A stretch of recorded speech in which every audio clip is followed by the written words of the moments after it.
চাকরি চাই না, আমরা চাকরি প্রার্থী নই, আমরা চাকরির দাতা। বলছেন এগুলো অনেকগুলো বিষয় আছে, একসঙ্গে বসতে হবে, করতে হবে, সব লটর পটর অবস্থার মধ্যে আছে, কোনোটাই ঠিক মতো চলে না।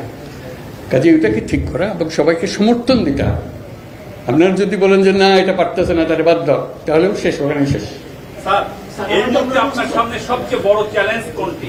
এক কথায় জানতে চাই। একতা, নিজেদের মধ্যে একতা, এটি বড় চ্যালেঞ্জ। একতা হলে সবকিছু সম্ভব, ঐক্যটা আসে।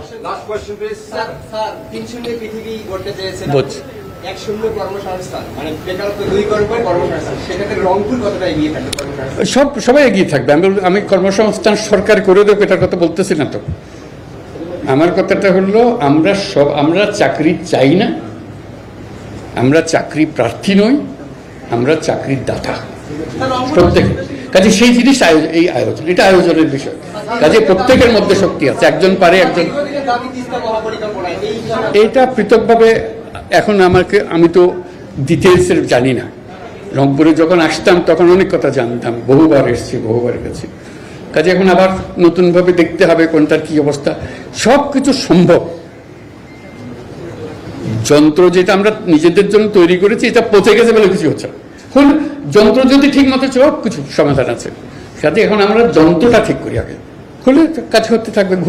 ঘন্টা বাজবে যখন ঘড়ি চলে না। অচল ঘড়ি নিয়ে আপনি কি করবেন? এটা নিয়ে যত কান্নাকাটি করেন কিছু করতে পারবেন না তো। কাজে যন্ত্রটা ঠিক করার জন্য এটাই হলো মুহূর্ত। সেখানে আপনাদের ভূমিকা খুব গুরুত্বপূর্ণ হবে।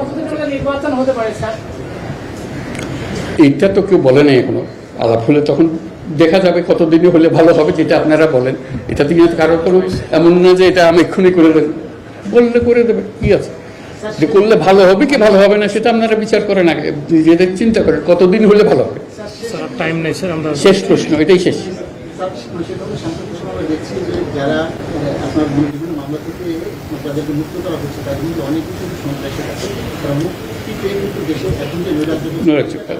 যোগদান করছে। কাজে ওই তালিকাটা যেসব শূন্য পদ এখন আছে, আপনি বলছেন সব জায়গায় আপনার সম্ভব হবে, কিন্তু আমরা দেখতে পাচ্ছি যে অনেকে রাজনৈতিক পরিচয় তারা সেখানে নিয়োগ পাচ্ছে। আচ্ছা, বহু দোষ আছে তো, এটা একটা আলাদা আলাদা বলার দরকার নাই, এটা সবাই জানে, আপনিও জানেন, আমিও জানি। এখন হলো যে যখন অ্যাকশন নেওয়া শুরু হবে আপনারা সমর্থন করবেন। আপনি যদি এটা করলো ওরে করলো না কেন, তাহলে আবার হবে, আবার এইগুলো চক্করে পড়ে গেলাম। এগোতে হবে। রংপুর পিছিয়ে পড়া একটা জেলা, রংপুর বাংলাদেশের 1 নম্বর জেলা হোক, এটাই হল। Thank you.